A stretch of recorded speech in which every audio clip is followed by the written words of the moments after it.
السلام عليكم ورحمه الله وبركاته. ازيكم يا جماعه؟ عاملين ايه؟ يا رب دايما تكونوا بخير وصحه وسعاده ان شاء الله. ان شاء الله هنتكلم النهارده عن الحمام اللي محبوس في سلكات، ويكون فيه سوس ريش، وبيكون فيه بالبق، ويكون فيه ذبابه الريش بتاعت الحمام. هنعمل مع بعض النهارده طريقه عمليه. احنا جايبين بوتكس بيطري زي ما انتم شايفين اهو، تمام؟ ده بيطر يا جماعه، ماشي؟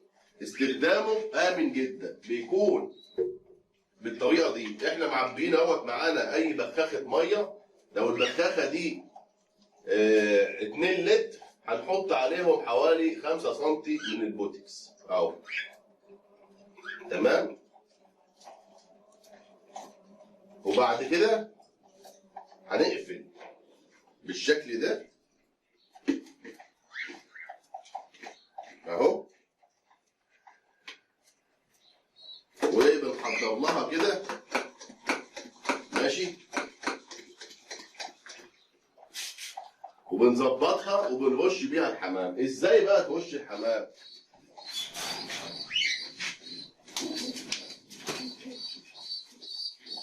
الطريقه الصحيحه لرش الحمام بالشكل ده: تمسك فرد الحمام وجوز الحمام كده، بسم الله ما شاء الله. انت لو دخلت هنا كده مش هتلاقي لا سوس ولا اي حاجه خالص، تمام؟ بفضل الله.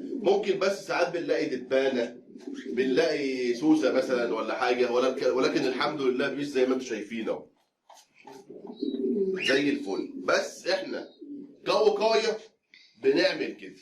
ايه بقى؟ انت محضر لهم تمام اي بخاخه، مش شرط دي. كل القصه بخه كده، وبخه كده، وبخه كده، وبخه في الدين، وبخه من تحت، بس اهو زي ما انتم شايفين، تمام؟ اهو زي الفل كده. كده هو اخد البخه بتاعته او العلاج بتاعه. بتعمل بقى كل الشغل زي ما انت شايف كده بالطريقه دي. كل قد ايه بقى بنعمل الكلام ده بالبوتكس؟ كل مثلا اسبوعين، كل شهر مره، تفتقد مثلا كل شهرين. بس انت كل ما تبقى ايدك فيها احسن.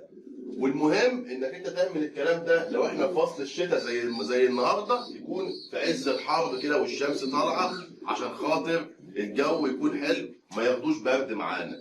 الكلام ده بيحصل لجميع انواع الحمام اللي موجوده في المكان. ولما بنخلص كل حاجه في رش الحمام، بنرش الارضيه وبنرش السلكات والادراج، ولو عندنا بوكس خشب بنرش البوكس الخشب برضه بنفس الكلام ده، عشان خاطر الحشرات والحاجات اللي هي السوس الصغير ده اللي بيبقى ماشي على الارض والبق يموت. البوتكس امن وبيقتل جميع انواع الحشرات على فكره. راقد على بيض عادي خالص، مفيش اي مشكله. لو تحتها زغاليل مفيش اي مشكله، ما تقلقوش من حاجه. احنا زي ما وريتكم بس كده، بخه على كل جناح، وبخه في الديل، وبخه من تحت، وخلاص على كده. اشوفكم ان شاء الله في يوم جديد وفي معلومه جديده.